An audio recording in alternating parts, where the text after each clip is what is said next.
posteriormente. Bueno, vamos a empezar esta primera presentación del tema uno del curso de Introducción a la Filosofía de la Economía, que es un curso orientado al público en general. Eh, Se imparte en la División de Educación Continua de la Facultad de Filosofía y Letras de la UNAM, a quienes agradezco por la difusión, a quienes agradezco por su apoyo, por haber abierto este curso. Y pues vamos a ahora mismo a hacer esta grabación para que pueda estar a disposición de las y los compañeros que estén inscritos en este curso. Entonces, ya estamos en ese procedimiento. Comentar que ya nos hemos presentado entre todas y todos y ahora vamos a entrarle al tema. ¿Sí, Edgar? Perdón, una duda. Me surge la inquietud sobre cómo va a ser el proceso de evaluación, de la asistencia, ese tipo de cosas. Claro. A ver, si quieren, antes de entrar en la materia, vamos a revisar lo que es el curso, que en esta parte dice acerca de la evaluación, eh, que sí va a ser, digamos, una exposición de, bueno, o sea, los requisitos para acreditar el curso, eso está en la información en internet, dice lo siguiente, dice, de hecho les voy a compartir mejor esa pantalla para que la vean también. Eh, Vamos a poner compartir pantalla. Aquí. Recuerden que está esta información en internet, en la página del posgrado, y justamente aquí dice, requisitos de acreditación. Para obtener 8 o más de calificación final para recibir la constancia, se necesitará pues cumplir con 80% de las asistencias, eh, tener una participación activa. eh, Básicamente, digamos, lo principal va a ser que estén presentes, que haya esta participación. Se puede, bueno, se tiene contemplado hacer un examen parcial. Más o menos lo podemos hacer después de la quinta sesión. Y luego, al final, se tiene contemplado hacer entrega de un trabajo final, para ver también este tema de cómo los conceptos filosóficos, cómo los métodos de análisis filosófico y cómo las herramientas que aquí se van a estar presentando, al final se están interiorizando de parte de ustedes. De hecho, lo que yo tenía pensado también es al final organizar una especie de taller coloquio para que estos trabajos los puedan presentar ustedes y entre todas y todos podamos discutirlos. Entonces, esto lo podemos hacer al final de este curso. Eh, el curso, pues, reitero, va dirigido al público en general. Ya hemos visto que tenemos perfiles muy, muy diferentes. Eh, Se va a poner también, digamos, énfasis en presentar la filosofía de la economía como algo plural. No nos vamos a adherir solo a una escuela de pensamiento filosófico, vamos a mostrar que se necesita, pues, tener un conocimiento, ¿no? De la filosofía en general, de los diferentes enfoques. Y bueno, los temas que vamos a estar tratando, el tema del día de hoy, va a ser introducción a la filosofía de la economía, que eso es el tema básico, ¿no?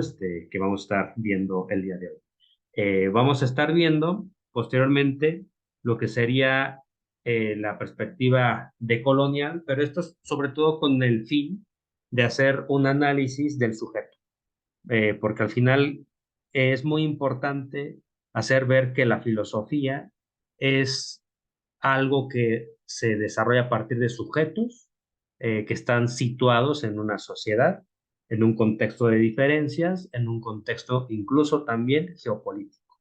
Por eso vamos a hacer énfasis en que nosotros estamos situados en un país como México que pertenece al sur global, que pertenece a una región latinoamericana y que a su vez, digamos, parte de una serie de especificidades. Entonces, es muy importante siempre situar los análisis, hacer explícita la condición social, nuestro lugar de enunciación, a partir del cual hacemos pensamiento y filosofía, ¿no? Aquí vamos a ver un poquito también esta visión de este marxista que se llama Levins, que dice que incluso en los procesos de abstracción ya estamos tomando partido, ¿no? Entonces va a ser muy importante esto, eh, y vamos a hacer ver que la economía tendríamos que enfocarla desde una perspectiva amplia, no solo, digamos, eurocéntrica, no solo viendo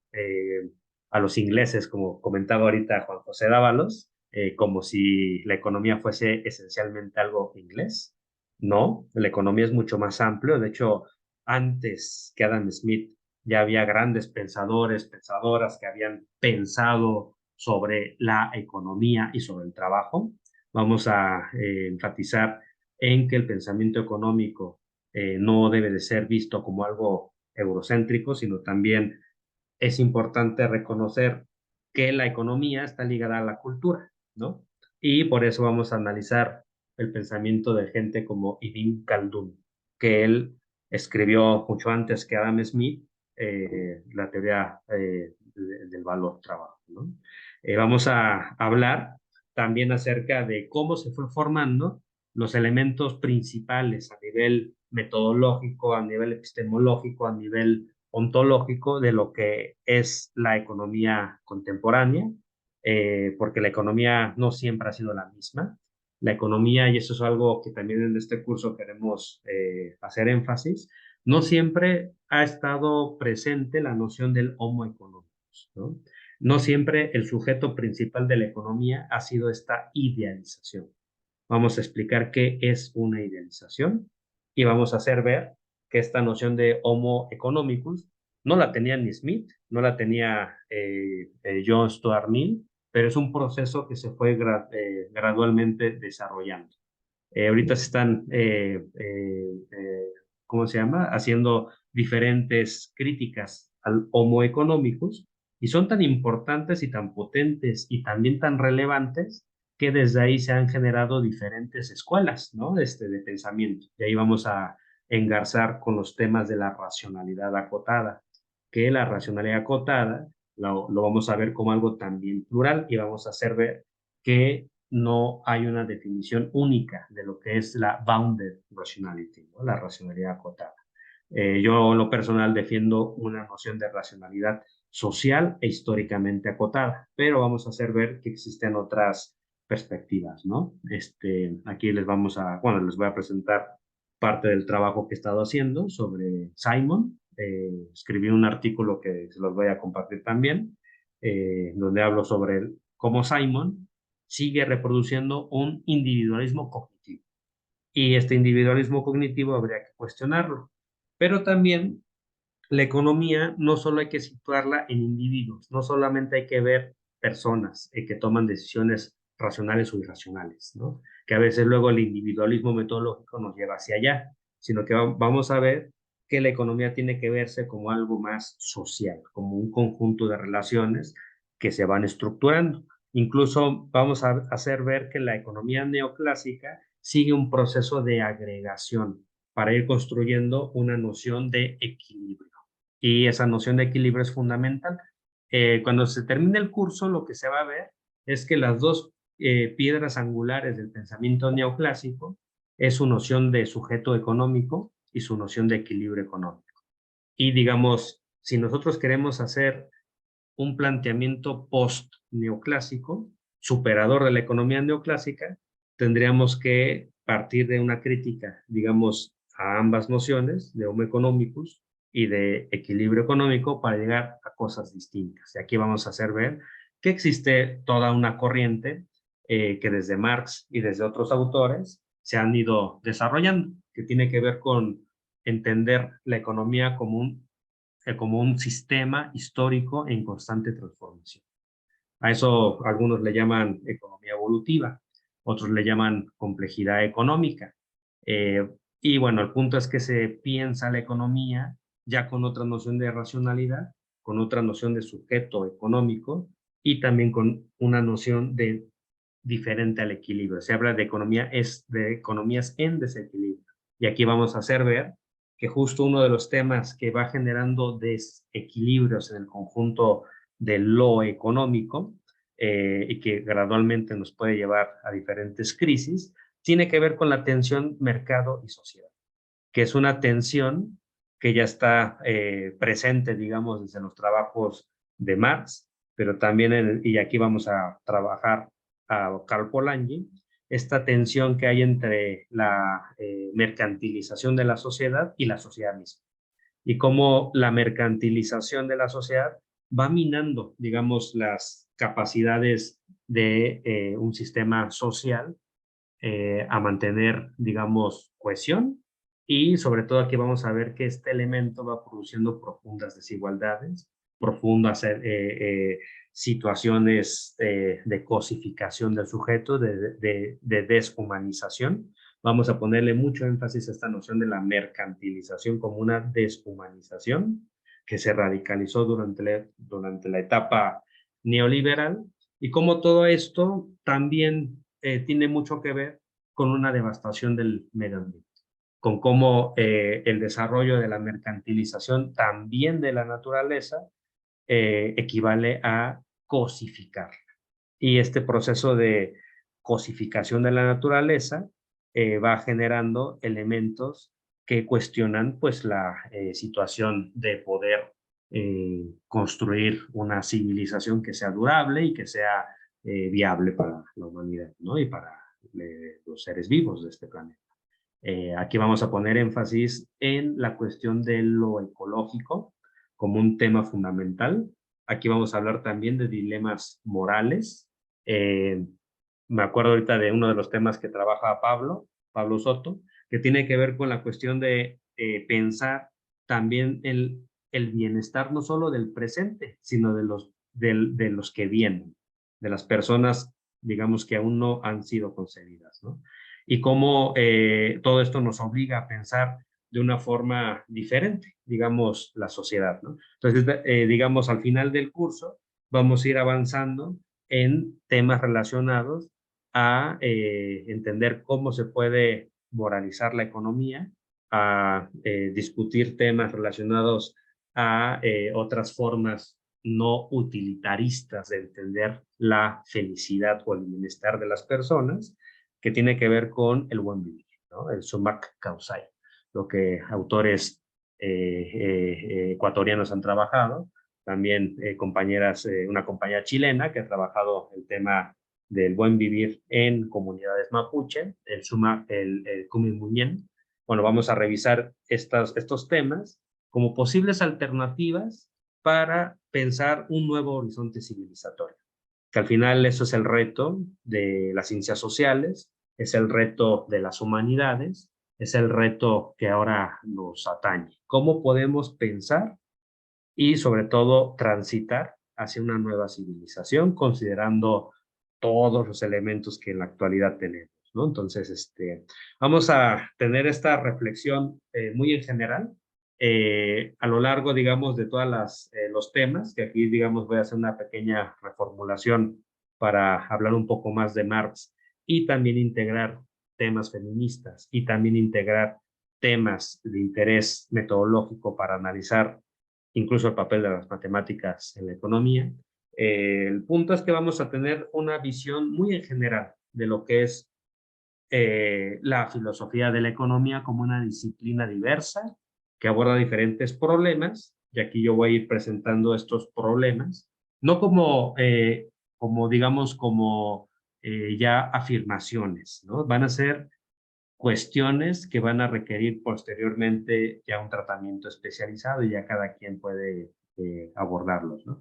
Aquí en este curso no vamos a salir con certezas, eso es, digamos, parte de lo que yo como filósofo me dedico a desmistificar nuestras certezas.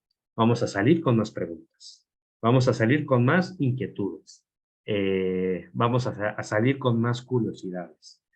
No vamos a salir con mayor certidumbre porque eso sería generar más actitudes dogmáticas, es decir, no vamos a partir de certezas, ¿no?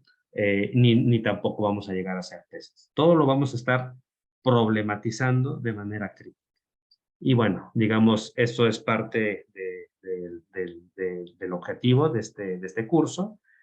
Aquí pues hay algunas unidades que ya se han dado difusión en internet. Yo voy a hacer una pequeña reformulación a partir del perfil que he estado viendo de ustedes, pero vamos a estar todo el tiempo discutiendo autores tanto del sur como autores también del norte. Yo creo que también eso es un reto que tenemos. Tenemos que pensar la universalidad desde nuestra condición del sur. Entonces, por eso vamos a estar discutiendo autores como Mackie, Don Rose, pero también estaremos discutiendo autores como Juan José Bautista, como Gorsfogel. Vamos a estar analizando también autores como Hodgson, como Enrique Dussel, pero también vamos a discutir de algunos artículos míos y también de filósofos y personas de América Latina que han escrito sobre diferentes temas, ¿no? Entonces, la idea es que tengamos una perspectiva no dogmática, siempre abierta, y tratemos de pensar en conjunto de manera, digamos, plural, lo que es la universalidad, ¿no? Que al final es algo que toda filosofía busca. Pero es un tipo de universalidad que ya no es tan, digamos, tan fácil de asir, ¿no? Vamos a hacer ver que al final todo también se tiene que contextualizar. Entonces, todo esto lo vamos a ir viendo ya con más calma a lo largo de todas las sesiones. Vamos a tener tiempo para poder abordar todos estos temas con bastante detalle. Y bueno, digamos, ya les hice la presentación del curso, ya les comenté que va a haber una pequeña reformulación de algunos temas. Ya tienen la carpeta, en esa carpeta yo voy a ir subiendo todo el material que vamos a estar consultando en esta sesión. Ya tienen los criterios de evaluación para que puedan tener sus respectivas constancias cuando se termine el curso. Toda esta información pues va a llegar a la División de Estudios Continuos de la Facultad de Filosofía y Letras. Y ¿qué otra cuestión? Ya vieron el panorama muy en general, ¿no? Entonces, eso es lo que vamos a estar haciendo en este curso. Es un curso, reitero, orientado al público en general, aunque vamos a estar todo el tiempo tratando de tener un nivel de discusión alto. Yo voy a tratar de preparar todas las clases de la mejor manera posible, de una forma que se pueda entender en general lo que estamos haciendo, sin tampoco, digamos, generar eh, lenguajes que no se entienden, sino que vamos a hacer ese esfuerzo porque todo el mundo pueda entender todo. En cualquier momento, si hay alguna duda, alguna inquietud, se puede plantear. Aquí pues se puede intervenir. Lo que va a pasar al final es que, digamos, todos vamos a salir de este curso con un nivel de discusión alto en diferentes temas, ¿no? Y bueno, por lo que estoy viendo, pues ustedes tienen perfiles maravillosos, increíbles. La verdad es que cada uno de ustedes es muy interesante cómo llegó aquí, cómo, digamos, sus inquietudes filosóficas se han ido moldeando. Y bueno, aquí en este curso, pues vamos a darle rienda suelta a nuestra creatividad. Entonces, esto, el curso está diseñado para 10 sesiones. Empezamos el día de hoy y termina más o menos a mediados del mes de agosto. Van a haber algunas sesiones o algunos días de algunos sábados, me parece que es en julio, que no va a haber sesiones porque habrá vacaciones, pero bueno, en todo esto yo les haré saber con calma. Bueno, ya vieron el contenido del curso. Aquí nada más lo reitero, son temas que vamos a estar tratando. El contenido del curso pues tiene digamos, este objetivo de presentar los principales debates de una forma compleja, de una forma que permita ver que hacer filosofía es un tema que requiere pues trabajo también. Digamos, no es que ya van a ser filósofos, o sea, digamos, se requiere trabajar más, ¿no? Porque, digamos, es un conjunto de habilidades que se van adquiriendo conforme se va desarrollando la práctica. Pero bueno, digamos, va a haber una buena introducción para que ya posteriormente ustedes puedan ir profundizando en los temas que más les interesen, ¿no? Pero bueno, eso es como el objetivo, ir desarrollando poco a poco estas habilidades, estas aptitudes, este marco categorial que se requiere. Y bueno, ahora vamos a empezar a hablar de lo que es la filosofía de la economía propiamente dicha. Bueno, la filosofía de la economía es una subdisciplina. Eso es lo primerito que hay que tener claro. Es una subdisciplina de la filosofía. Ahora, ¿qué vamos a entender por filosofía? Filosofía quiere decir amor al conocimiento en griego, ¿no?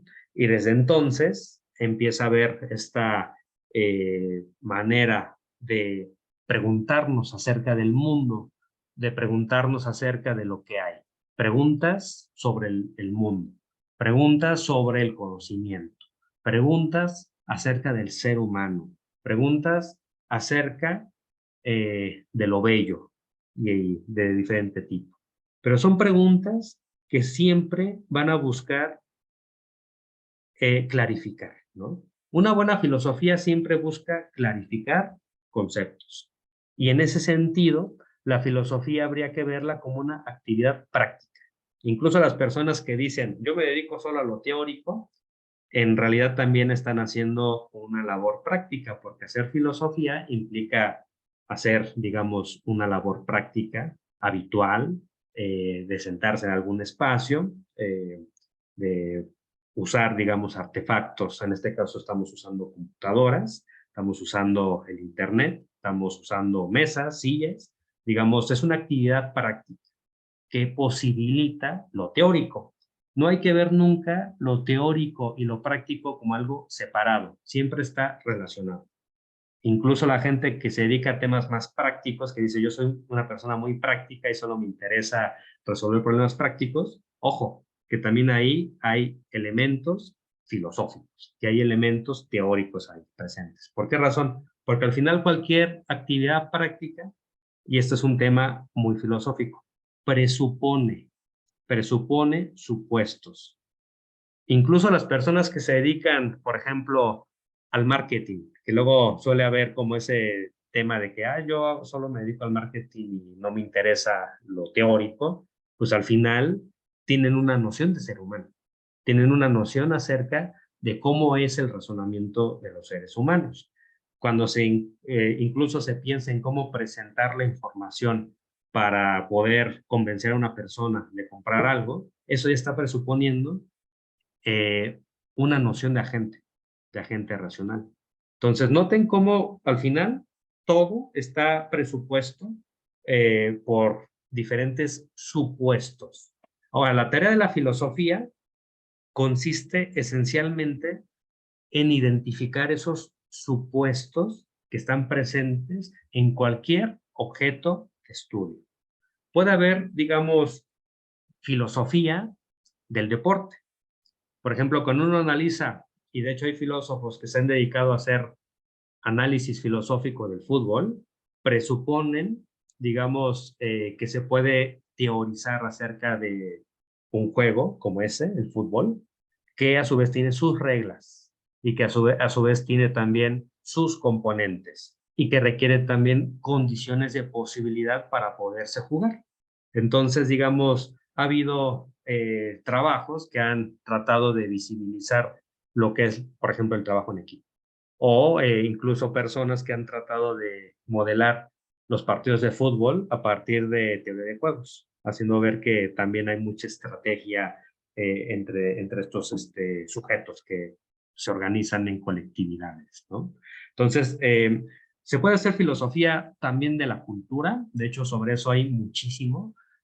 Bolívar Echeverría, que ahora ya se ha mencionado, él hacía filosofía de la cultura.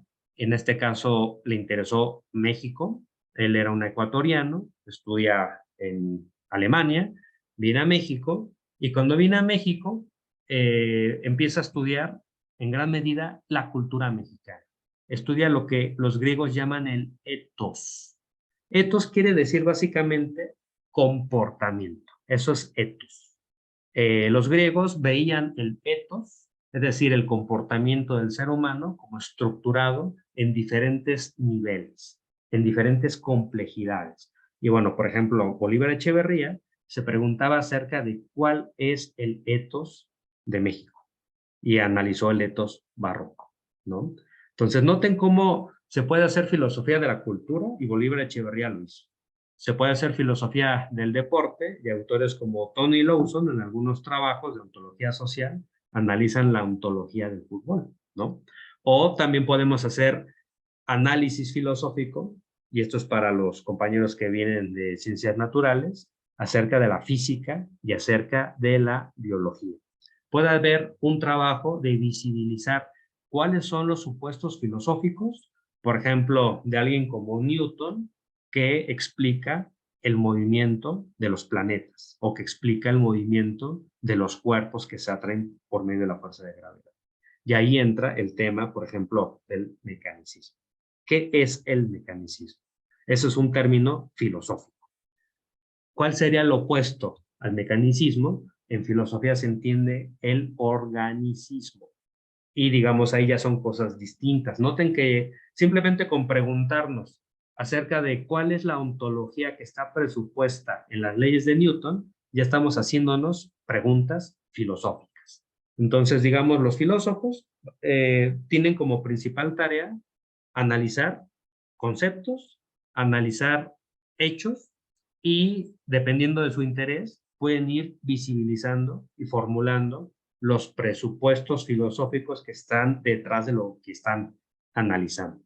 Y esto pasa mucho por un tema que tiene que ver con formular problemas. Aquí, digamos, lo que van a ver en mi orientación es que yo voy a partir de una orientación muy influenciada por John Dewey, donde se habla acerca de problemas. Es decir, la filosofía tiene sentido en la medida en que aborda problemas. Si una filosofía no formula problemas, no se está haciendo filosofía. Se tiene que hacer preguntas, se tiene que hacer una formulación de un problema y eso no es algo sencillo. Van a ver que la formulación de un problema requiere de mucho trabajo y requiere de constantemente de la reformulación de los temas. Van a ver que, sobre todo esto ya seguramente lo conocen los compañeros que vienen de filosofía de la ciencia y de filosofía, una palabra que se va a escuchar bastante es la noción de reformulación.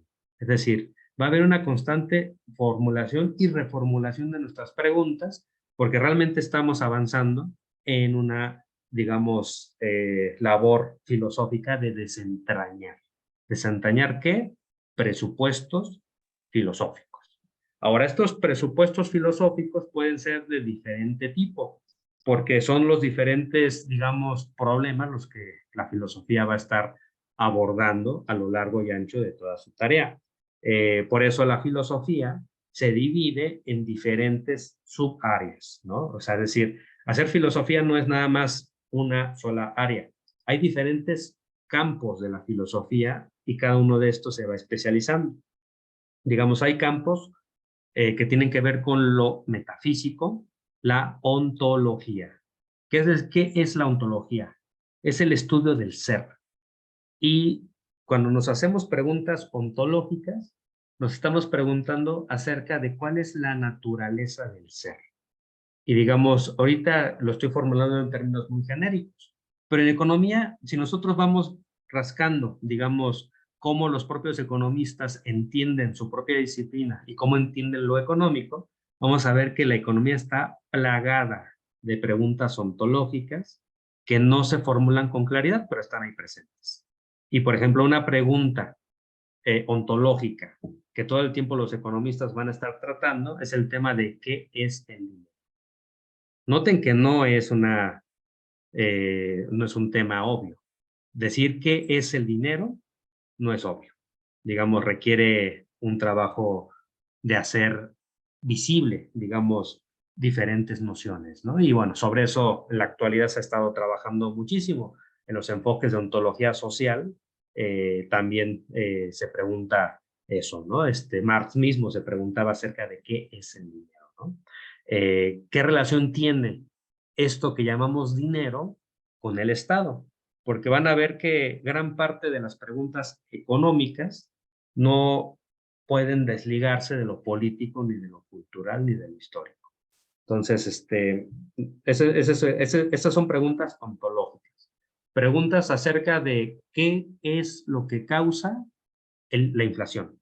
Esa es una pregunta también ontológica, porque nos preguntamos por una relación causal. ¿Qué causó la hiperinflación que se desató desde 2022? Digamos, nos preguntamos por las causas. ¿Y cómo vamos a identificar esas causas?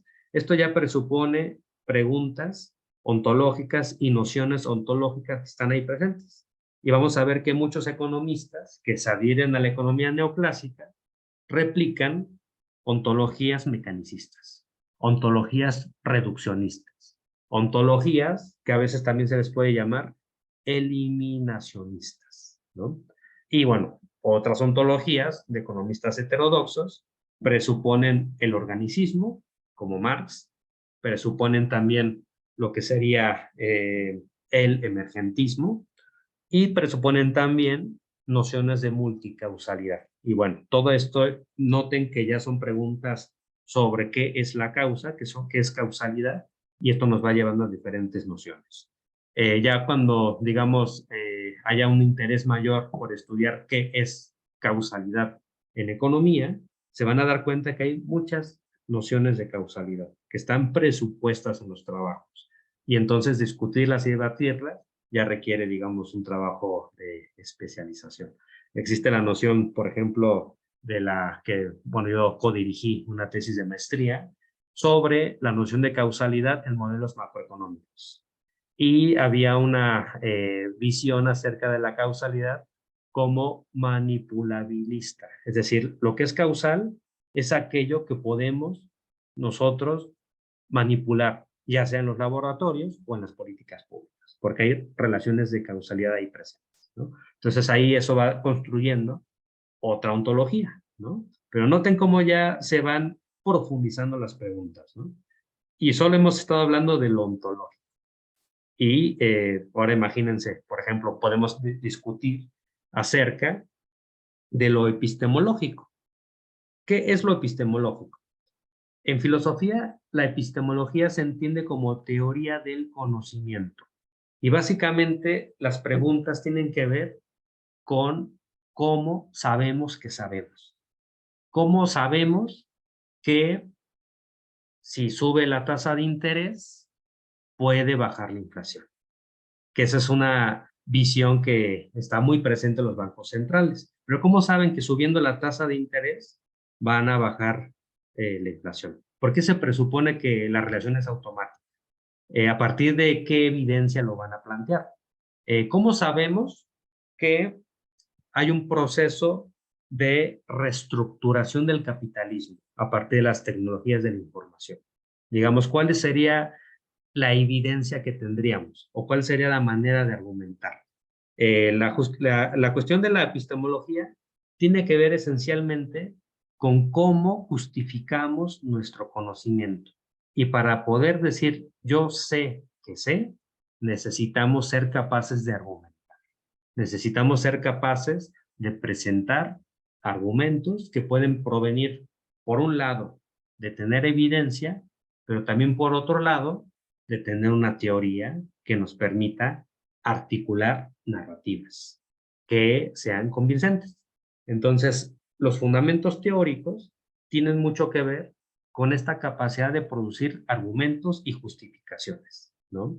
Pero bueno, se convierte en un tema complejo porque en gran medida la economía, y esto también lo vamos a estar viendo, la economía parte del uso intensivo de modelos, ¿no? Y sobre todo la corriente neoclásica hipermatematizó la ciencia. ¿A partir de qué justificaron eso? ¿Cuál fue la justificación epistemológica de la matematización de la economía? Y eso no es fácil resolver, ¿no?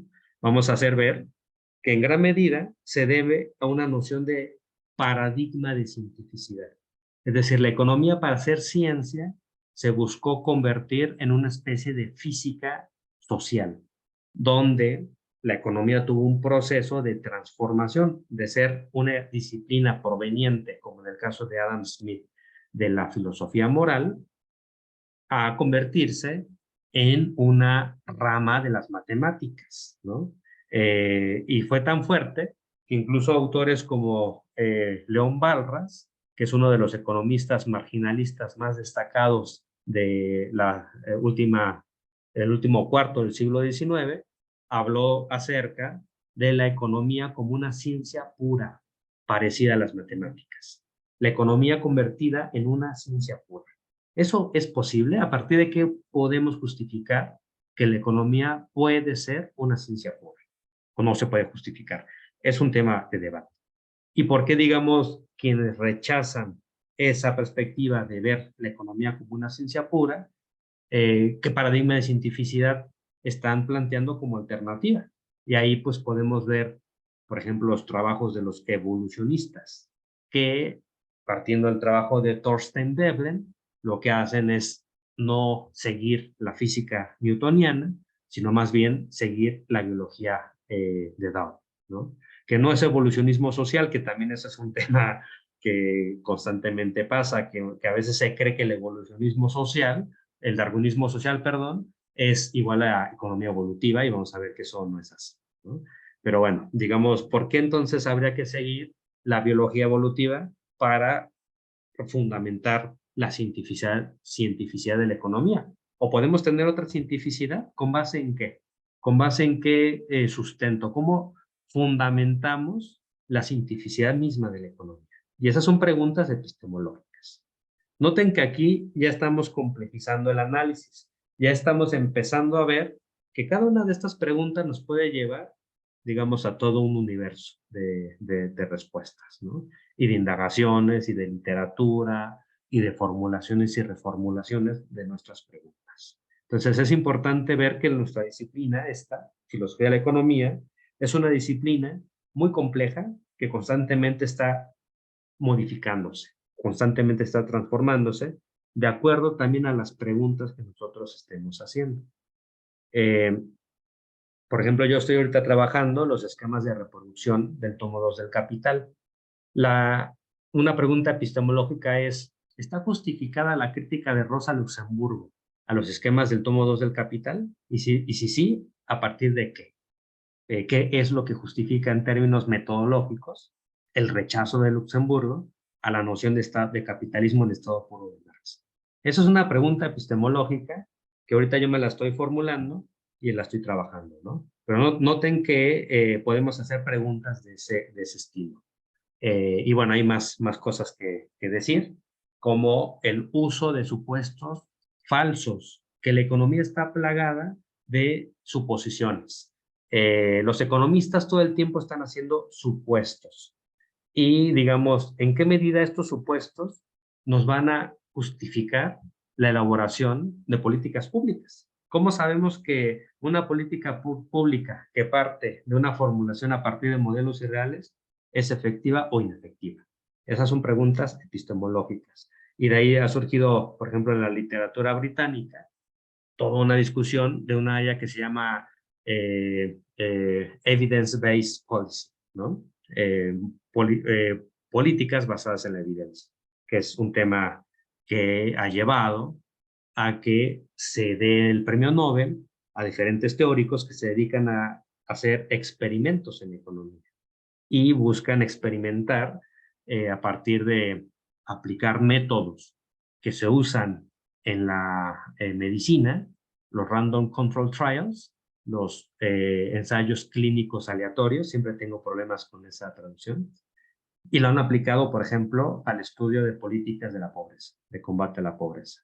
Y ahí, por ejemplo, Esther Duflo, la segunda mujer en ganar el premio de Nobel de Economía, obtuvo ese galardón a partir de ese tipo de trabajos que ella hizo, ¿no? Entonces, noten que las preguntas epistemológicas nos pueden llevar a diferentes temas, a diferentes formulaciones de problemas, ¿no? Y lo mismo con la ética. Preguntas éticas tienen que ver con cuestiones relacionadas a la justicia, cuestiones relacionadas a la moral. La ética, diría Dussel, es la reflexión racional, es decir, la reflexión filosófica, la reflexión argumentativa, la reflexión que visibiliza los supuestos filosóficos en torno a problemas morales. Y, digamos, por ejemplo, un tema que podríamos discutir tiene que ver con esta transformación moral que se dio a partir de la mercantilización de la sociedad. Cómo la mercantilización de la sociedad contribuyó a que la gente tuviera ya una dinámica de interacciones entre sí con base en el interés propio y el cálculo costo-beneficio. Y en qué medida esta transformación social que profundizó lo que la Escuela de Frankfurt llama racionalidad instrumental y el individualismo, en qué medida esto está construyendo una sociedad que pierde valores. Que, por ejemplo, en la mañanera, López Obrador todo el tiempo está hablando de los valores que se perdieron durante el neoliberalismo, ¿no? Entonces, esas son preguntas de tipo ética. Preguntas de tipo ética tiene que ver con desarrollar argumentos filosóficos que nos digan por qué razón la pobreza es algo que debe ser, digamos, eh, cuestionada. ¿Por qué nos parece mal la desigualdad? ¿A partir de qué argumento ético podemos criticar la existencia de estas grandes brechas sociales entre ricos y pobres? ¿Cuál sería, digamos, el argumento ético para cuestionar incluso la explotación que se da en el capitalismo? Y ese es el tipo de preguntas éticas que se pueden estar abordando. Y bueno, vamos a estar viendo en este curso que todo esto nos va a llevar a identificar una noción clave para entender nuestra época que tiene que ver con la crisis de civilización. Son preguntas éticas que tienen que ver con por qué tendríamos que buscar refundamentar la civilización humana, ¿no? ¿A partir de qué principios, ¿no? Y bueno, por ejemplo, Dussel habla mucho del principio material de la vida y cómo el capitalismo va minando ese principio que reproduce la vida. O sea, digamos, él rechazaría el capitalismo justamente porque el principio de la ética, que él considera el principal, que es el de la reproducción de la vida, se está minando por una sociedad que conduce al suicidio colectivo. Entonces, digo, eso es el tipo de preguntas éticas que se trabajan. Eh, Preguntas también de tipo de antropología filosófica.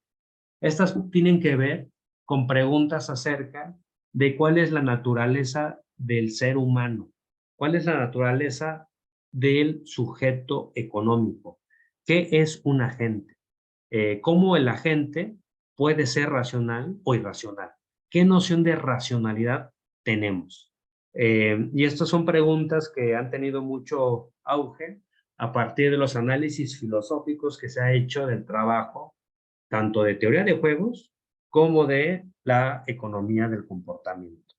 ¿Qué noción de sujeto se desarrolla, por ejemplo, a partir de los trabajos de Richard Taylor, Cass Sunstein, que presentan al ser humano como un agente que constantemente se equivoca y que constantemente, si bien no es perfectamente racional, parecería que sería perfectamente irracional?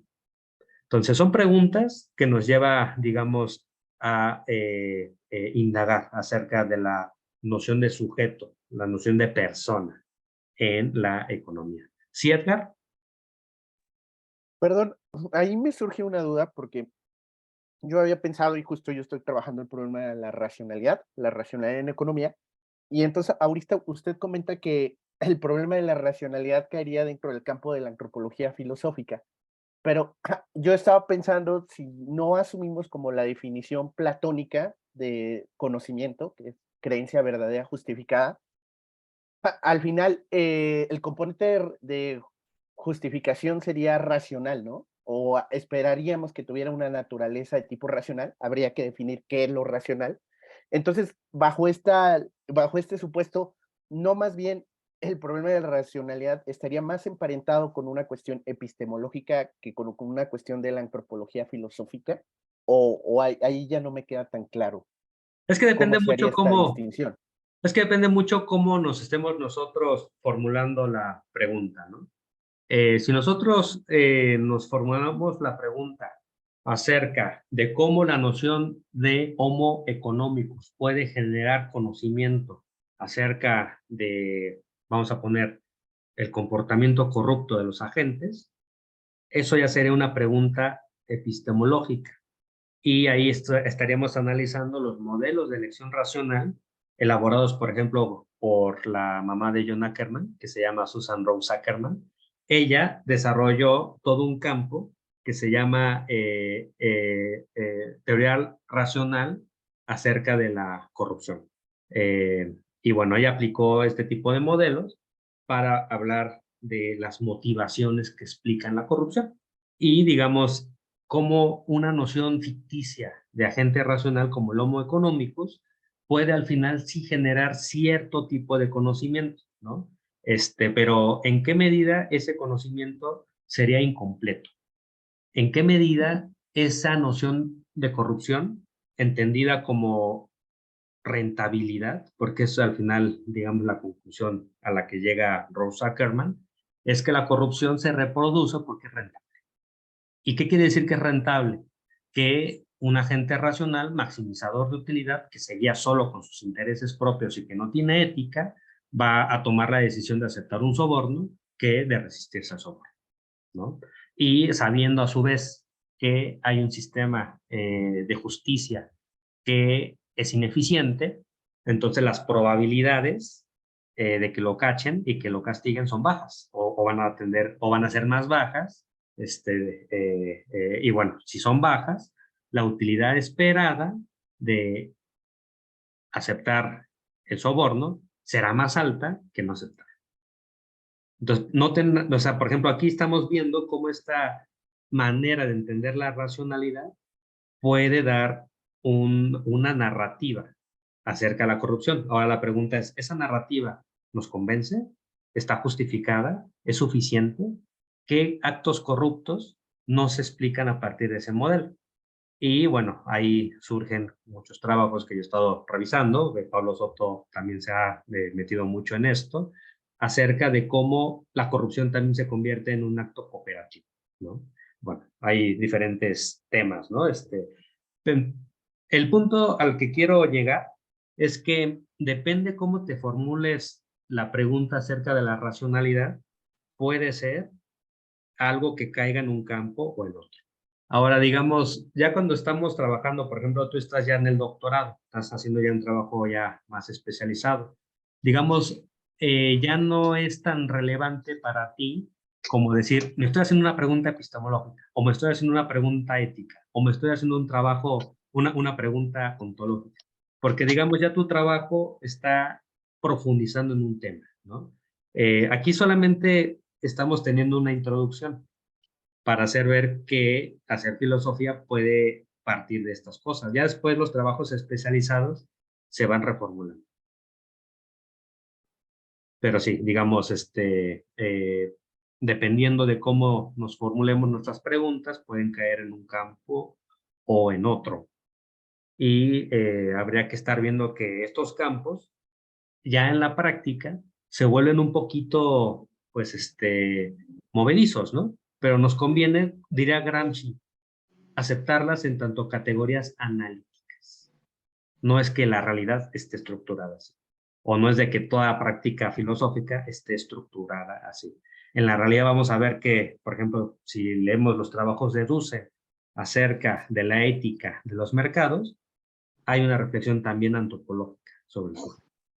Y hay una reflexión también epistemológica acerca de una ciencia que justifica la mercantilización. Entonces, depende mucho de lo que estemos hablando, ¿no?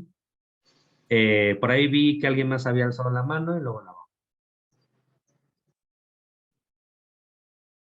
Sí, Sí, más o menos mi pregunta también era relacionado con eso porque me hace como que mucho ruido el hecho de que hay como ciertos, bueno, Sí, te escucho.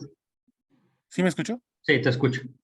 Ah, porque hay muchos temas que me suenan muy parecidos en el aspecto de filosofía, también epistemológicos con algunos conceptos ontológicos. Cuando uno se pregunta por los conceptos que están dentro de la, ¿cómo se llama? De la ciencia o presupuestos, es un estudio ontológico, pero como usted bien había mencionado ahorita, es la forma en la que se está formulando la pregunta en el que un campo puede ser o puede ser otro. Eso es. Por ejemplo, una pregunta que puede ser muy de ontología es, ¿qué es la ciencia?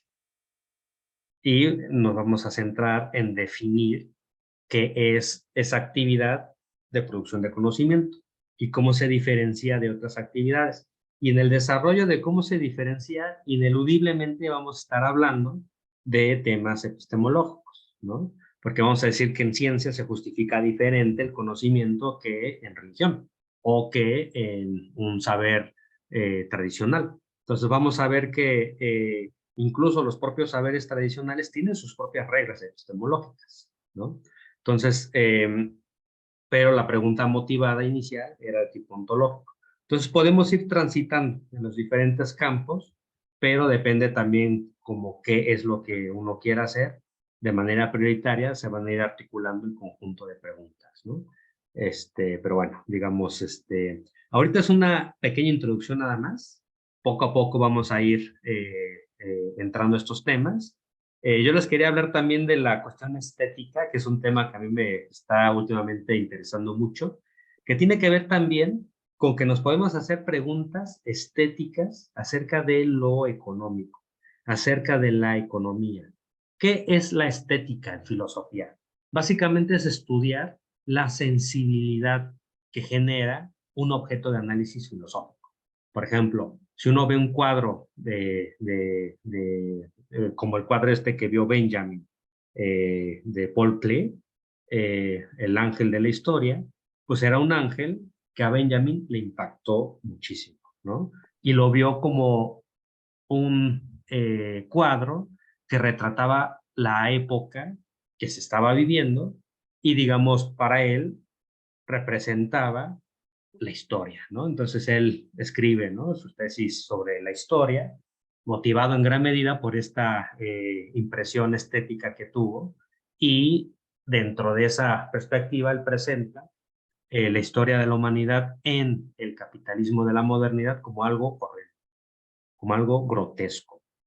Y, digamos, uno lee las tesis sobre Benjamin y sale como asqueado del capitalismo, ¿no? De esta tendencia que sigue, digamos, la historia de la humanidad que nos lleva al abismo. Entonces, esas son cosas estéticas. Porque a veces, cuando uno ve incluso una teoría económica, dice, esta teoría está bien bonita?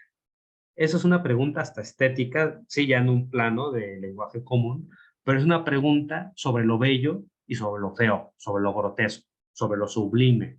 Y vamos a ver que incluso en la ciencia existen criterios estéticos que guían la elección de teorías de las comunidades.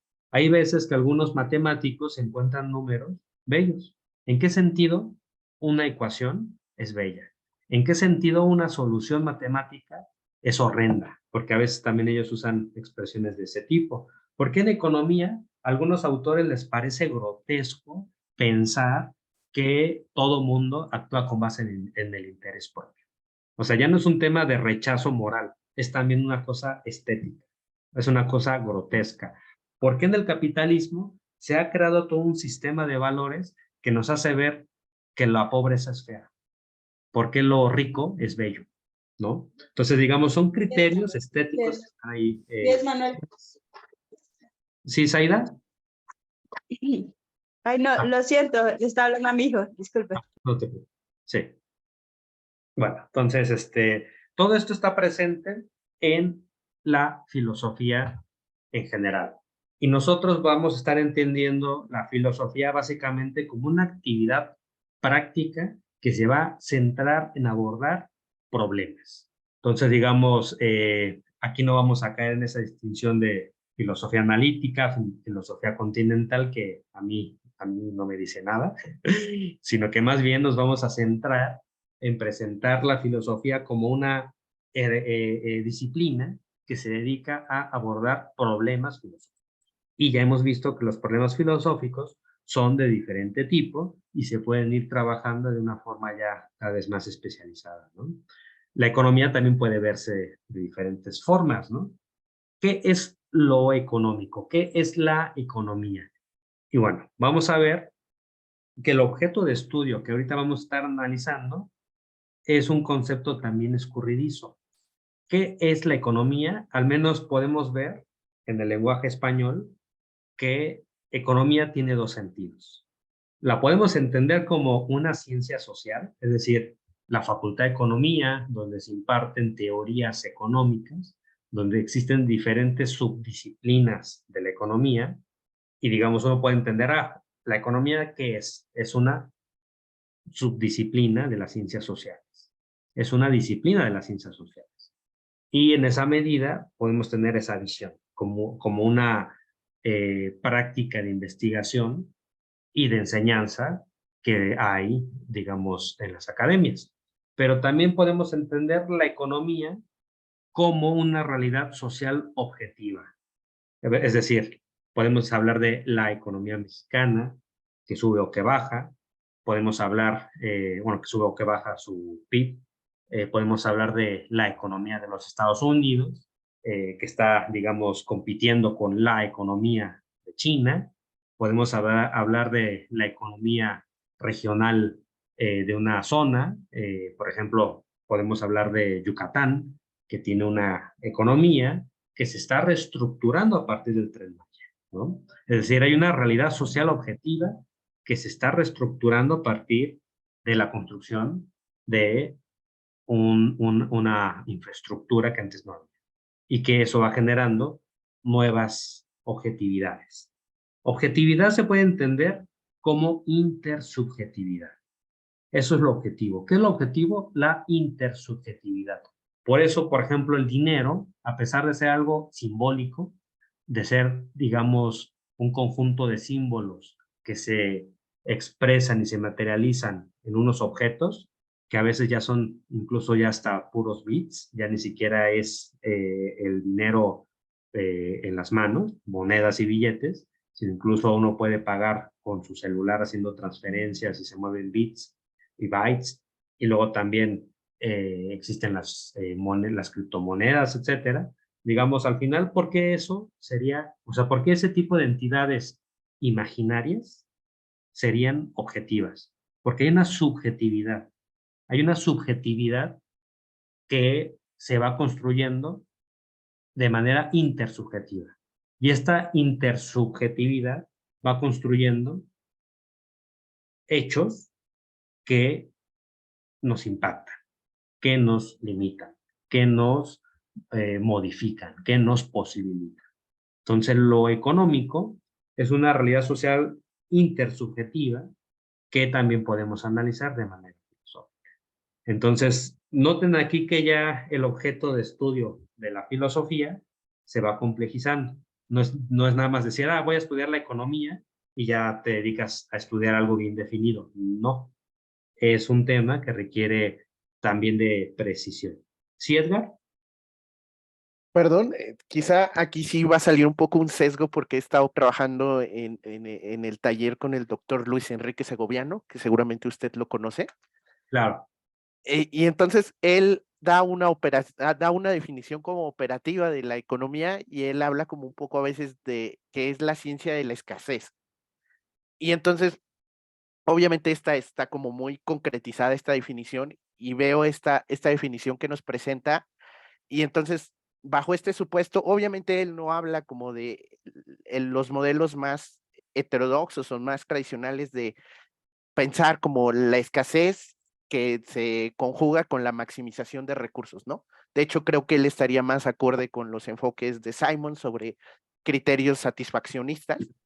Pero entonces acá la pregunta que me surge es, ¿por qué a usted no le gustaría o por qué no embonaría a la ciencia económica como la ciencia de la escasez, o que la pensáramos así? ¿Cuáles serían como las problemáticas que usted vería en un enfoque desde esa perspectiva? Bueno, ahorita vamos a hablar de esos temas porque ahorita estamos haciendo una introducción y estamos presentando el objeto de estudio de la economía y estamos viendo que este objeto de estudio es, digamos, complejo. O sea, no es nada más la ciencia de la escasez y ya, porque si eso fuese, pues sería mucho más fácil el trabajo. Y la verdad es que ya quienes nos dedicamos en temas especializados de filosofía de la economía y que tenemos además formación en economía y que conocemos pues diferentes escuelas, pues no podemos caer en un simplismo como ese, ¿no? Entonces, en este contexto, me parece que es muy importante ir haciendo esta labor de aclarar qué es la economía. Y simplemente, digamos, visibilizar lo que es la pluralidad en los usos. Porque, digamos, la mayor parte de la gente no va a pensar que la economía es la ciencia de la escasez. Eso lo piensa un pequeño sector de académicos, ¿no? Conjunto de la sociedad, si le preguntas a la gente qué es la economía, ellos te van a decir, tiene que ver con dinero, tiene que ver con pobreza, tiene que ver con riqueza, tiene que ver con desigualdad. Entonces, digamos, aquí estamos haciendo una reflexión filosófica general y en esa medida estamos visibilizando. ¿Para qué? Para también darle sentido a las diferentes maneras de entender filosóficamente la economía, ¿no? Entonces, ahorita vamos a ir avanzando en eso. Ahorita vamos a seguir desarrollando ahora lo que sería la economía como una ciencia social, que ya implica una serie de cosas, ¿no? Ahorita lo voy a desarrollar. Sí, Yusmark. Hola, sí, bueno, yo quería preguntarte respecto a ahora que estás haciendo esta pregunta de qué es la economía, si es que también entra esta parte de verlo como algo histórico, la economía como, bueno, sí, como algo histórico y cómo es que la economía entiende este análisis de lo histórico. Y Claro, pues bueno, esa sería mi pregunta. claro. Bueno, de hecho, esa pregunta ahorita lo vamos a ir desarrollando, pero noten, por ejemplo, ahí, en esa pregunta, ya entender la economía como ciencia de escasez ya nos estaría limitando a visibilizar el papel de la historia en la economía, porque la definición de economía como ciencia de escasez nos lleva a pensar en individuos que toman decisiones en escasez. Y digamos ahí, ¿qué papel juega la historia? No queda claro, ¿no? Y lo peor, ni siquiera se toma en serio lo que es la historia del pensamiento económico. Aquí, digamos, en esta sesión, en este taller, en este curso, y a lo largo yo de mi trabajo, pues yo sí me tomo en serio la historia del pensamiento económico. De hecho, además de haber estudiado filosofía, pues estudié una especialización en historia del pensamiento económico. Entonces es muy importante justamente tener claro que hay diferentes maneras de entender la economía para no caer en simplismos, pero también, digamos, poder nosotros luego profundizar, ¿no? En diferentes áreas. La economía como ciencia social no siempre ha sido la misma. La economía como ciencia social, digamos, inició en tanto economía política. Digamos, ahorita voy a reproducir un pequeño relato muy de Europa.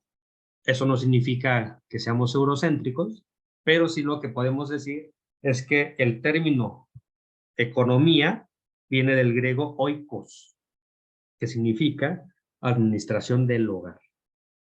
Y política quiere decir administración pública.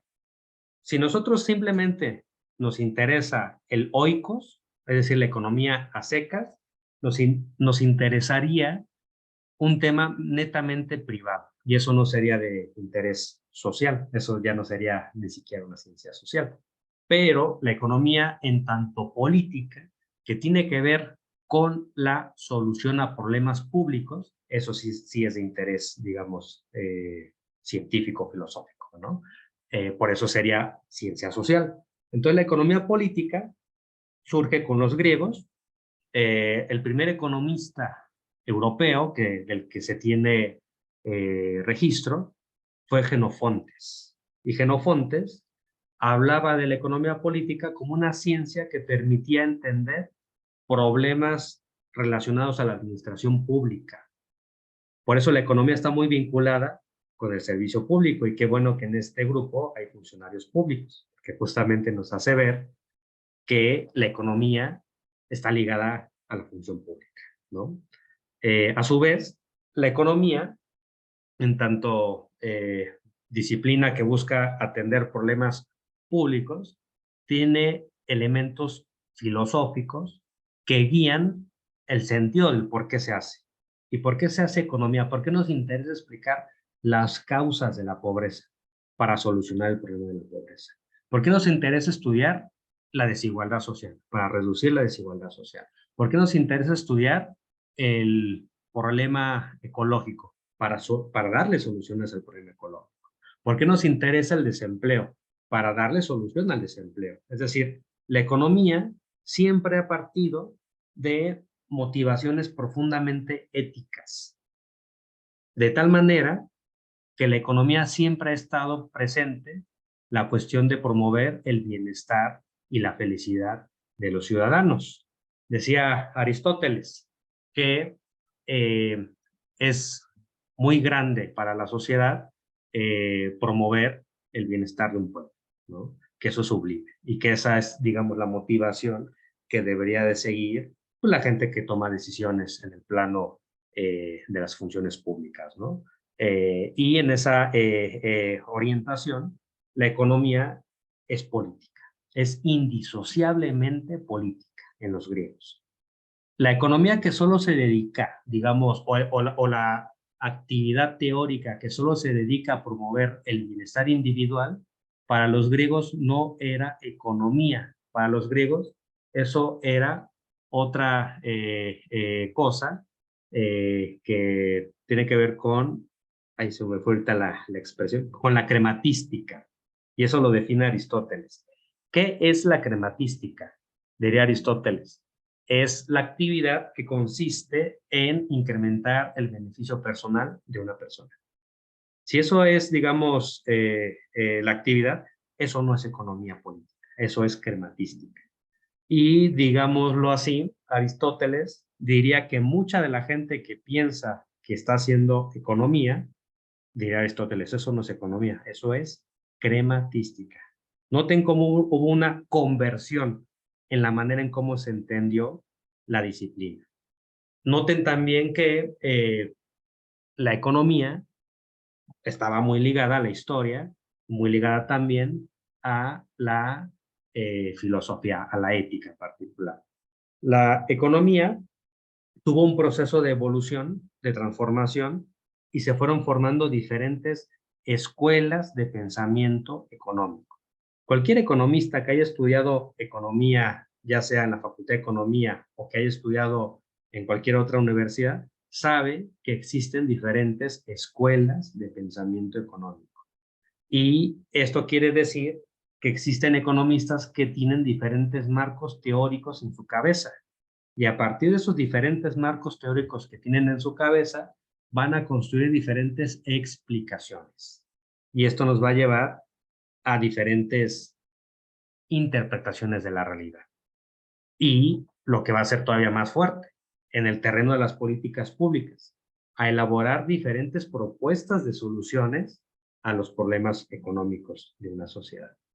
Entonces, noten cómo para hacer una filosofía de la economía que sea, digamos, enraizada a la práctica, sí necesitamos reconocer la pluralidad del pensamiento económico, que a su vez está situada en diferentes subdisciplinas.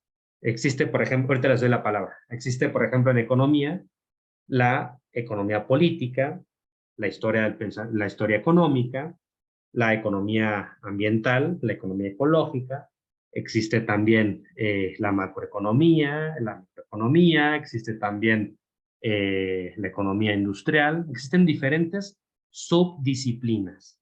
Existen, por ejemplo, los economistas que se dedican solo a estudiar fenómenos y problemas monetarios, ¿no? Y, por ejemplo, simplemente haciendo análisis en ese caso, los que se dedican a estudiar fenómenos monetarios pueden tener orientaciones o bien que sean marxistas o post-keynesianas o, ¿cómo se llama? O neoclásicas. Y dentro de la neoclásica pueden ser de diferente tipo. Por ejemplo, en el caso de Milton Friedman, él era un economista marshalliano. En el caso de Robert Lucas, que también ganó el premio Nobel, él era un economista balraciano. Entonces, no es lo mismo. Y hacer filosofía en gran medida requiere ser consciente de estas complejidades para poder avanzar, digamos, en una formulación de diferentes temas. Y cada una de estas subdisciplinas que aborda problemas diferentes, tiene diferentes enfoques, diferentes métodos, diferentes técnicas de investigación y abordan diferentes problemas. Noten entonces que la economía en tanto ciencia social es algo muy plural. La economía debe de verse como una ciencia plural. ¿Sí, Pablo? Sí, gracias. No, una cosa nada más como para apuntar, o sea, cuando estabas hablando de esta diferencia, me parece interesante entre como la crematística, como se entendía, y lo que es la economía más como propiamente dicha, también como esto, como una actividad también como política. No sé si es que esta como, lo que dices, ¿no? Que hay muchos economistas, y es verdad, ¿no? Que en realidad están haciendo crematística en el sentido de que están intentando maximizar el bienestar individual. Quizás también eso tenga como su carga ideológica al pensar que la única manera de aumentar el bienestar público es aumentando el bienestar individual, ¿no? Que es como también una como postura política individualista, ¿no?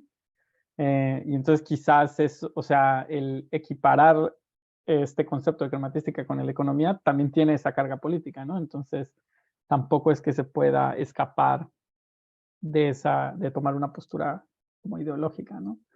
Totalmente de acuerdo. Y que eso quizás también llevaría a pensar por qué es que ahora, digo, al menos mi percepción en la economía actual, pues es que se ha ido configurando más como una ciencia de la decisión en general, ¿no?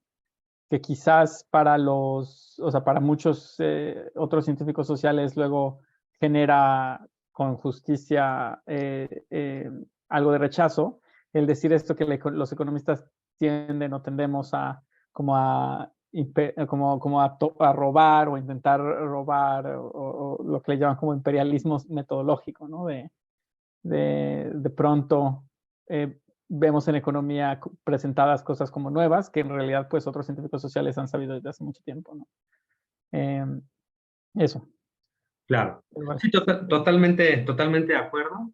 Noten, por ejemplo, ahorita en el tema que acaba de formular Pablo, cómo, por ejemplo, hay una autopercepción de la economía, en este caso la economía tradicional, como una ciencia totalmente objetiva, que, digamos, estaría pensando que es un asunto meramente técnico, maximizar el bienestar individual de las personas y que eso nos va a llevar de manera automática al bienestar social.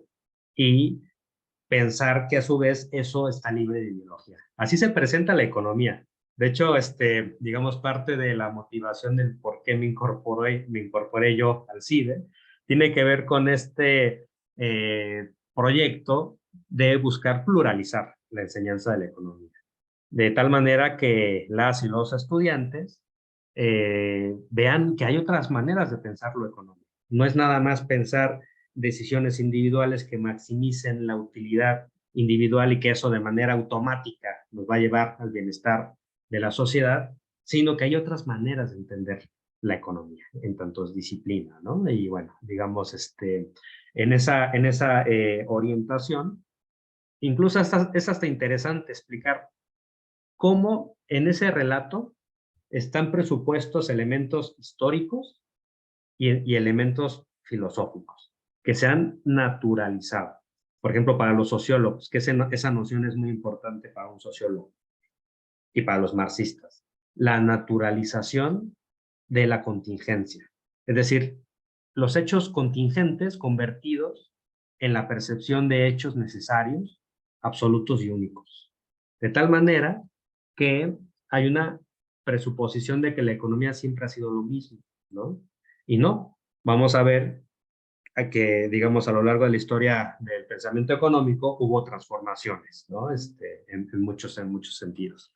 Y además de que hubo transformaciones en muchos sentidos, también tiene que ver de manera central la visibilización de los presupuestos ideológicos que están presentes, ¿no? Por ejemplo, el relato de Mandeville, de la fábula de las abejas, es quien inició esa perspectiva de que siguiendo el bienestar individual se promovería el bienestar social. Y eso, digamos, se naturalizó. Pero en el fondo, no todo el mundo está de acuerdo, ¿no? Y bueno, eso es parte de los problemas que vamos a estar nosotros analizando cuando hablemos de la mercantilización, porque eso pasó también a convertir la economía en una mercancía que se compra y se vende en el mercado. ¿Qué implicaciones tiene eso? Eso es un tema complejo. ¿Sí, Edgar? Ahorita que hablaron sobre la ciencia de la decisión, de pensar a la economía como la ciencia de la decisión, estaba pensando justo que pareciera que más allá del paternalismo libertario, mucha de esta gente como Taylor, como Kahneman, sí pareciera que la ciencia de la decisión y como la arquitectura de la decisión está dejando de lado como muchos elementos, es decir, como que sí se propone una suerte de minimalismo, ¿no? Minimalismo en la operativización como en este caso de los nudgets o lo que intentan hacer. Entonces, en este sentido, yo me pregunto que, ¿cómo lo verían ustedes? ¿O cuál sería como la crítica al respecto bajo esta lógica o bajo esta idea que obviamente ya, bueno, depende quién sea, porque habrá gente que sí sigue como pensando en este homo economicus, pero que tiene sesgos cognitivos, pero bueno, también si lo pensamos desde Gigerenzer, pues él más bien habla de heurísticas, pero qué tanto estos nuevos enfoques de la behavior economic se pueden criticar desde esa perspectiva de pensar en sujetos descontextualizados y únicamente enfocándose en las arquitecturas de la decisión y en los nudgets, ¿no? Sí, ahorita vamos a abordar esa pregunta. Digamos, ahorita voy a pasar directamente al tema de las definiciones de la economía, para que, digamos, quede claro cómo existen diferentes, digamos, definiciones y cómo la actividad filosófica partiría, digamos, de identificar estas definiciones y a su vez profundizar en la que cada quien considere adecuada, etcétera, y ver, ¿no? Digamos, la ciencia de la escasez es solo una de esas definiciones. Eso no significa que entender o interesarnos por explicar cómo la gente toma decisiones quede fuera de las otras definiciones, ¿no? Digamos, por ejemplo, una definición que dio Adam Smith de lo que es la economía política es la ciencia que estudia las leyes que gobiernan la producción, la distribución, intercambios y el consumo. Noten aquí cómo, por ejemplo, en esta definición existen por lo menos 4 esferas que son fundamentales para explicar la economía de un país. Porque ni más ni menos lo que Adam Smith se interesaba era en explicarse la riqueza de las naciones. Que eso es, digamos, lo que él está haciendo en su obra clásica. Explicar cómo las naciones producen riqueza, cómo producen sus bienes para satisfacer sus necesidades. Y además, cómo estas producciones de riqueza se distribuyen en el conjunto de la sociedad. Y lo que va a hacer ver Adam Smith es que hay un conjunto de procesos que se vuelven complejos. Y él estudia la división social del trabajo como esa fuente de elaboración de riqueza. Entonces, por ejemplo, Smith partiría de analizar la producción.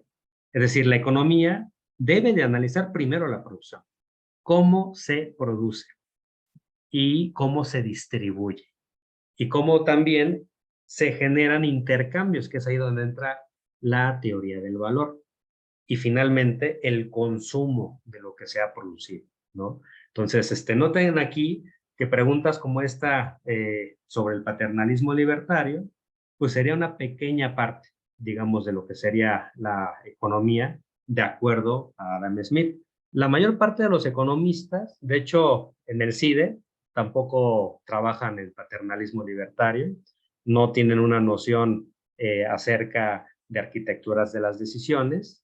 Digamos, hay un pequeño grupo que trabaja eso, pero, digamos, la mayor parte de los economistas trabaja justo temas relacionados a crecimiento económico, temas relacionados a la distribución de ese producto, por ejemplo, los coeficientes de Gini, que ahí se mide la desigualdad, y luego analizan problemas que tienen que ver con equilibrios y desequilibrios. Por ejemplo, el mercado entraría dentro del intercambio, ¿no? Entonces, los economistas en general están interesados por problemas sociales amplios, problemas sociales que tienen que ver con la estructuración y reproducción de una sociedad, porque en el fondo está la vida.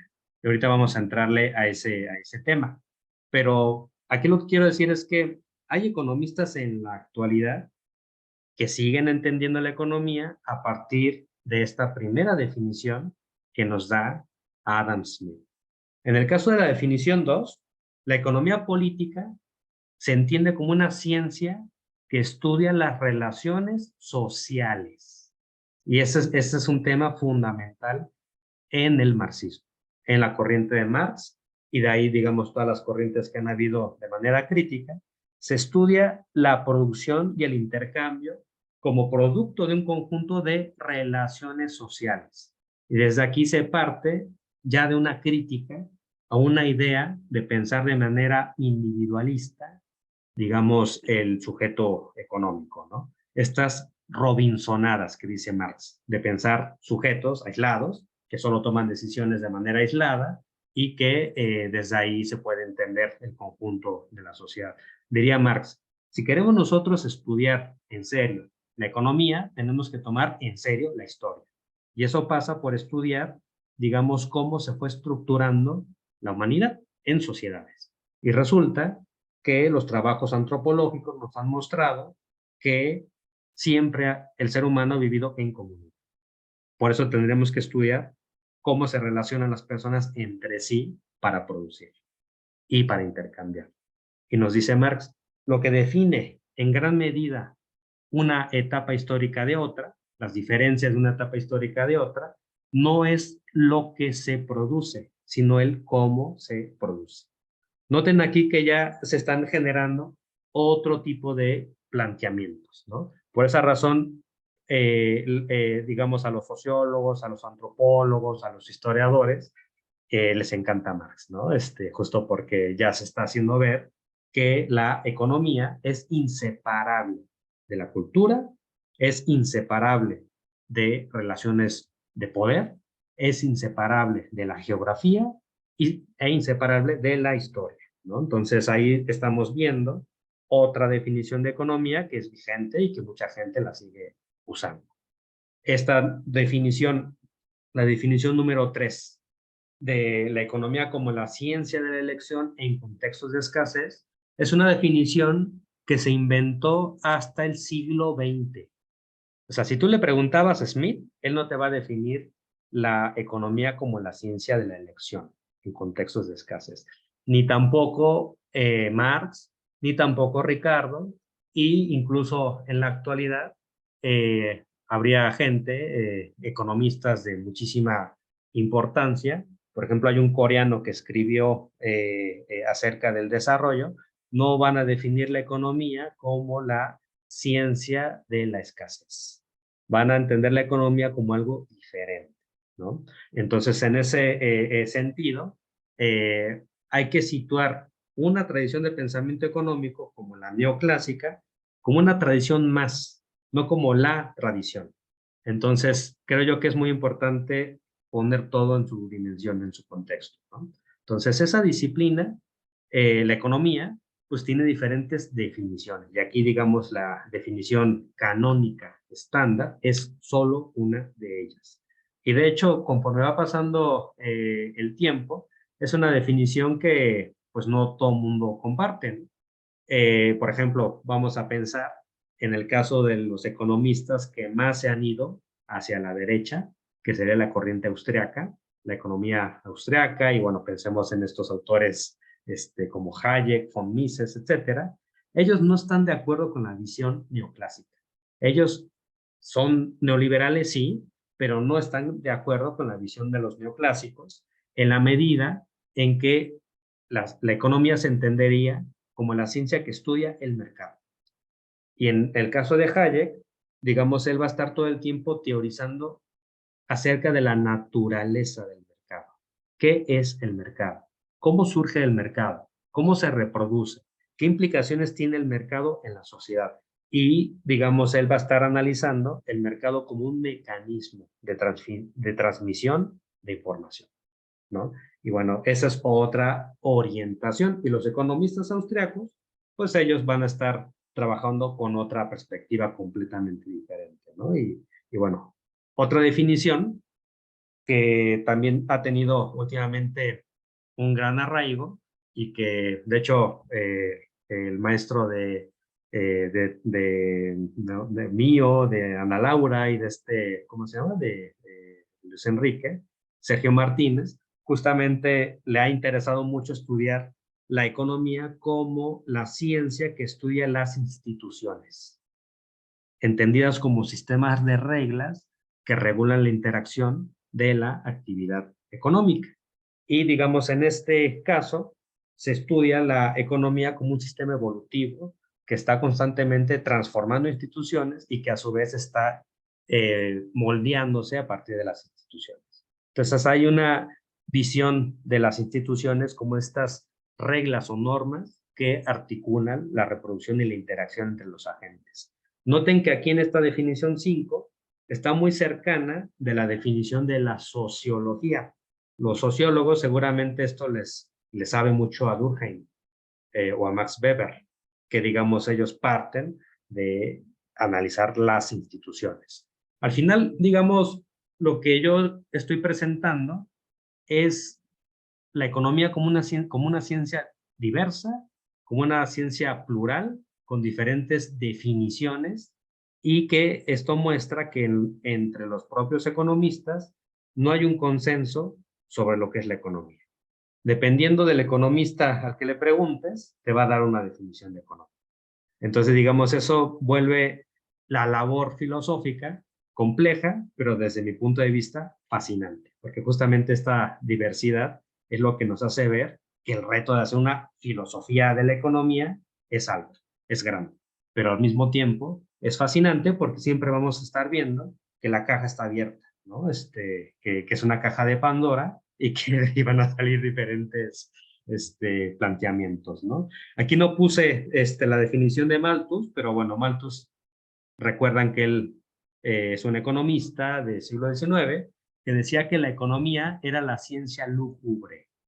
Estudiaba lo lúgubre, estudiaba lo oscuro del ser humano y estudiaba, digamos, toda la parte relacionada al interés propio. Bueno, esa es otra definición que él daba, ¿no? Y así podemos ir con muchas otras definiciones acerca de lo que es la economía. Y desde mi punto de vista, esto muestra que tenemos una disciplina riquísima y noten que desde aquí ya hay un interés filosófico enorme en estudiar, digamos, una disciplina. Y solo hemos estado hablando de un sentido de lo que es la economía como una ciencia epistemológica que se dedica a estudiar hechos. Entonces, eso convierte a la economía en una ciencia muy interesante, ¿no? Pero, digamos, ahora vamos a visibilizar qué es lo económico, que esto sería, digamos, la otra parte de la definición B. Entender la economía como una realidad social objetiva. ¿Qué significa eso? Significa entender que hay una materialidad que está estructurada a partir de la producción y a partir de el mercado. Y que esta estructuración se va dando de diferentes partes. Pero el punto principal es que lo económico sería, digamos, la condición de posibilidad que permite que la gente esté viva. Por eso es tan importante la economía. La economía, ni más ni menos, tiene que ver con la posibilidad de garantizar la reproducción de la gente. Entonces, en ese contexto, se vuelve muy importante estudiar lo económico. Por esa razón, lo económico podemos verlo como esta relación que se establece entre el ser humano y la naturaleza. Es una relación que se establece a partir de diferentes desarrollos tecnológicos, a partir de diferentes desarrollos sociales y se van estructurando de diferente manera, donde nos preguntamos quiénes participan, cómo se organizan y cómo se distribuye, digamos, la riqueza. Y esto va cambiando a lo largo y a lo ancho de toda la historia de la humanidad. Como muestra la antropología de la economía, trabajos como los de Karl Polanyi, pues, digamos, la economía no siempre se ha organizado igual. No siempre han existido las mismas clases sociales produciendo lo mismo. Se han articulado de forma diferente. Y no siempre ha sido la misma relación que se ha establecido con la naturaleza. Entonces ahí también vemos una cuestión muy diferente. Entonces por eso habría que ver que en el centro de la economía está el principio material, que sería atender las necesidades de los seres humanos, porque los seres humanos somos seres necesitados. Necesitamos cuidados, necesitamos bienes, necesitamos satisfacer diferentes necesidades, porque somos cuerpos que necesitamos, digamos, energía, necesitamos consumir bienes, necesitamos cuidados. Y la economía tiene que ver ni más ni menos con la reproducción de la vida. Por eso es tan importante. Es un fundamento importantísimo para cualquier sociedad. Y es lo que media la relación entre el sujeto y la naturaleza. Y esto establece una relación metabólica. Luego vamos a ir viendo cómo esto nos puede ir llevando a diferentes maneras de entender la estructuración de lo económico y a su vez la relación con la naturaleza. ¿Sí, Juan? Esto me suena un poquito a algo que habla ¿cómo se llama? Este Foucault porque Foucault habla de la economía de la sexualidad, ¿no? De cómo se va gestando. Y entonces, pues sí, me suena como que inclusive lo económico puede pasar a otras áreas de relación humana fuera de la producción y del mercado, ¿no? Sí, digamos, lo que aquí estaríamos hablando como lo económico sería como esa base que permite que la gente pueda comer, pueda tomar, o sea, beber, pues, beber agua, pueda vestirse, pueda resguardarse en algún refugio, pueda atender sus enfermedades, pueda vivir, ¿no? Básicamente, lo económico tiene que ver con este tipo de cuestiones. Esta manera de entender lo económico, de hecho, lo desarrolla bastante uno de los primeros economistas anteriores a Adam Smith, que es François Quesnay. Y él justamente piensa el problema económico como el problema fundamental de la sociedad. Dice Quesnay, él siendo un médico, estudiando economía política, que así como el médico busca curar las enfermedades del ser humano, el economista político debería de curar las enfermedades de la sociedad. Y esto tiene que ver con una noción de ser humano. Seres humanos que todo el tiempo estamos pues, necesitando satisfacer necesidades básicas para poder vivir. Por eso la economía está relacionada con pobreza. Por eso cuando le preguntas a alguien, ¿qué es la economía? ¿Qué tiene que ver la economía? ¿Qué sería un problema económico? Te dirían pobreza, desigualdad, desempleo, inflación, porque todo esto son necesidades básicas que a todos nos afectan. Por eso es tan importante la economía, incluso en los proyectos políticos. Un proyecto político en gran medida se estructura a partir de cómo va a buscar garantizar la reproducción de la vida de la gente. Y por eso es tan importante la economía para gente como Aristóteles, ¿no? ¿Sí, Carolina? Sí, nada más un comentario, ya sé que ya se están yendo, pero me llama mucho la atención, bueno, ya lo había visto, esto de convertir a la economía en todo menos una ciencia social. Decían que la economía era la menos social de las ciencias sociales, pero esto lo viví cuando regresé al doctorado, que a mí me faltaba solo la tesis, pero bueno, tenía que retomar ahí en la UNAM algunas clases. Cómo las personas que estudiaban en la Facultad de Economía, en el doctorado, decían que lo social no era relevante, o sea, no así tal cual, pero lo daban a entender. Y bueno, todos los teóricos neoliberales que han señalado que la economía no tiene por qué inmiscuirse tanto en lo social cuando ahí está la sociología y que es otra cosa lejana. O sea, como me preocupa esto de la física social porque es regresar a Comte, ¿no? Que él empezó el análisis de lo social como física social y cómo se recupera siglos más tarde esta parte para evitar todo, o cómo no existe el conflicto en el modelo y no existe el desempleo y no existen tantas cosas que tú estás viendo en la realidad, pero era adecuar el modelo a la sociedad y no la sociedad al modelo. Nada más lo dejo ahí como una puntualización porque ya es muy tarde, pero es de aterrar, pues me aterra, me asusta. ¿Y cómo revertir esto? Gracias. Sí, sí, muy interesante tu comentario. Ya ahorita vamos a ir concluyendo, pero bueno, básicamente el punto que tiene que ver con cómo pensamos la ciencia económica, digamos, para estar a la altura de los grandes problemas del siglo XX, ¿no? Perdón, del siglo XXI. Y eso pasa por repensar la propia ciencia, ¿no? Lo que vamos a estar viendo es que conforme va cambiando los problemas objetivos, digamos, de la sociedad, va cambiando también la disciplina económica y van surgiendo diferentes maneras de abordar problemas que son diferentes. Por ejemplo, este tema del paternalismo libertario, que es un tema que yo trabajé en el doctorado, tiene que ver muchísimo también con problemas que en la actualidad han estado desarrollándose, como por ejemplo este tema de comportamientos que se consideran a veces poco razonables y que la gente todo el tiempo está tomando decisiones que van en contra de su propia voluntad, que van en contra de sí mismas, que van en contra de su propio bienestar.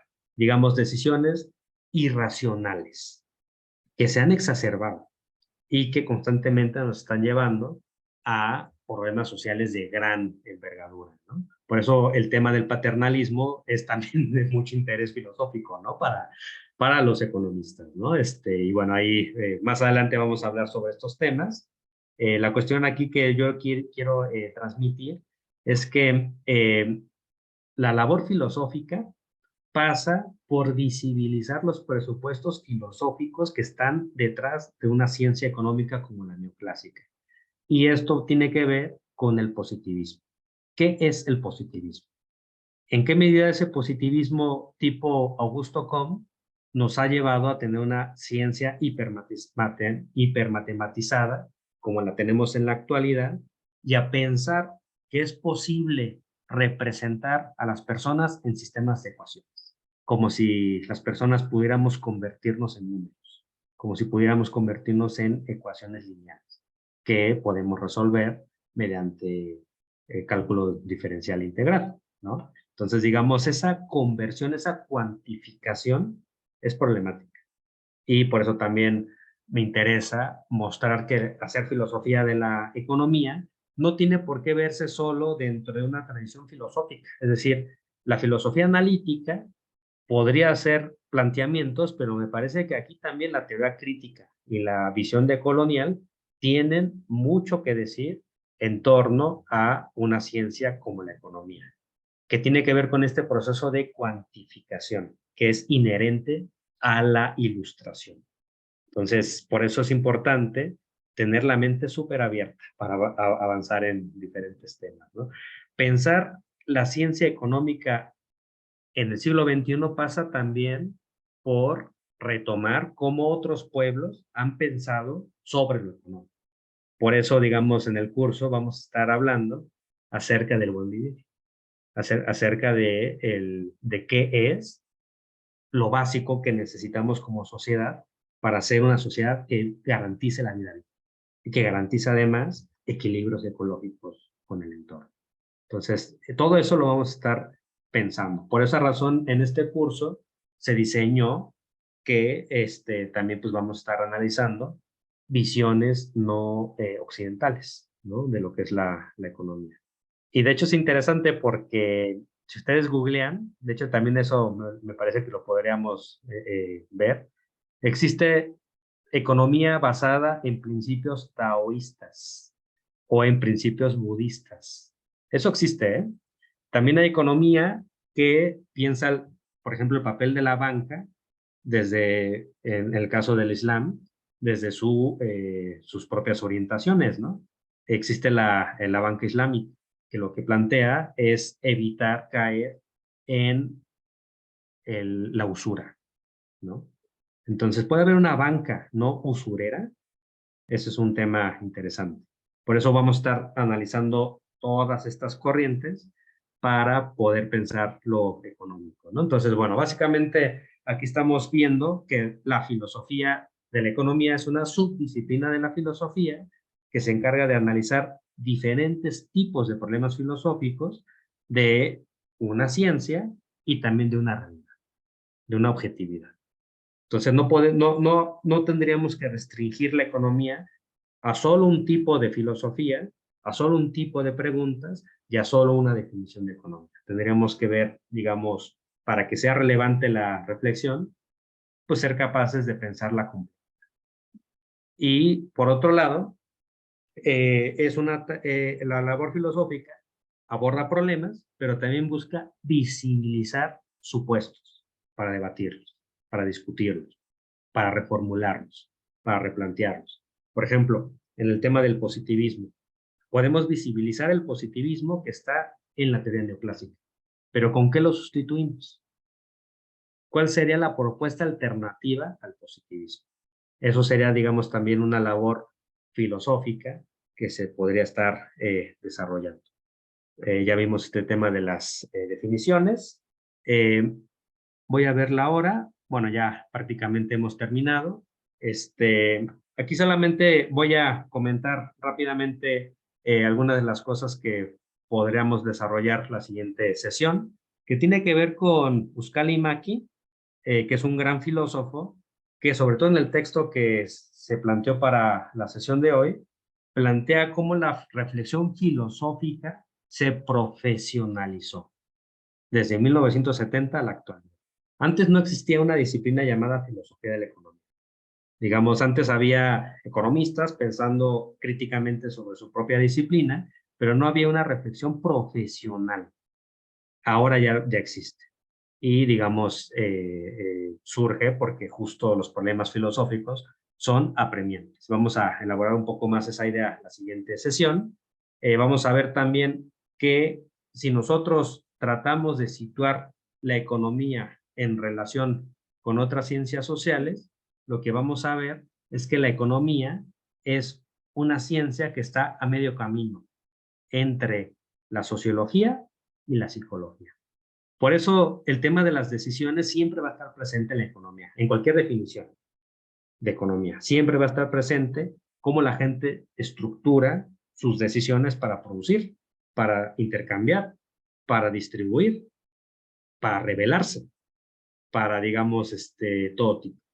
Entonces, por esa razón, la economía es muy importante incorporar la parte psicológica, pero también la parte social, porque hablamos de seres humanos que vivimos en sociedad, vivimos en comunidad, vivimos siempre en relación con otras personas, hay interdependencia, ese relato del Homo economicus como un sujeto que es autosuficiente y que vive solo y que puede tomar decisiones solos es una ficción, que se puede debatir, puede tener sus elementos interesantes, etcétera, pero eso parte, digamos, por visibilizar el supuesto de individualismo metodológico que ha estado presente en la reproducción del pensamiento económico dominante. Y eso pasa por repensar la economía. Pero bueno, aquí concluimos. La siguiente sesión vamos a desarrollar más elementos. Y bueno, un gusto tenerles aquí en este espacio, que también es el espacio de ustedes. Y también si ustedes quieren proponer algún tema, quieren proponer algún enfoque, quieren proponer algún texto en particular, también lo podemos ver. Tenemos pues 10 sesiones que podemos aprovechar al máximo para desarrollar diferentes puntos, diferentes perspectivas. Y bueno, tenemos 3 horas que nos puede servir para profundizar. ¿Sí, Pablo? Bueno, se me hizo como interesante hacer una relación o una búsqueda dentro de los escritos de Marx sobre el metabolismo, que había mencionado, porque no es exactamente algo que él lo haya, propuesto, sino que pero se puede leer como entre líneas. Claro.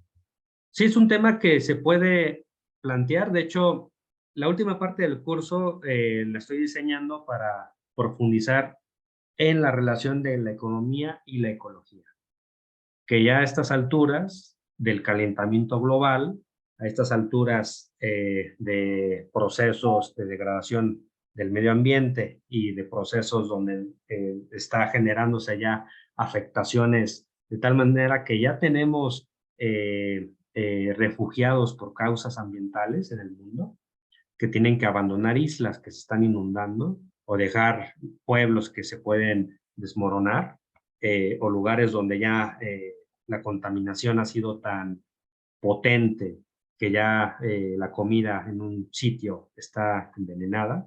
Digamos, tendríamos que pensar en lo ecológico como algo fundamental para nuestra ciencia del siglo XXI.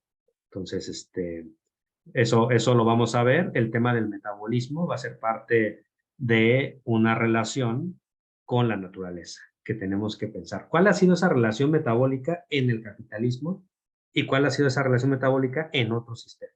Y cómo podemos avanzar en una nueva noción. Sí, Juan. Y justamente ahora que mencionas lo de los refugiados y justamente como en el metabolismo del asunto, creo que sería interesante revisar igual y el último capítulo de Amor Líquido de Zygmunt Bauman, porque justamente habla sobre los espacios atemporales y las dinámicas sociales que se generan a partir de ciertas dinámicas generadas por un sistema económico y un sistema de valores que se ha generado, ¿no? Entonces creo que sería un buen texto que el último capítulo es relativamente corto y sería un buen texto como para profundizar o aumentar a la discusión. Sí, claro que sí. Mándame el texto, mándenme las propuestas y vamos viendo cómo lo podemos ir integrando.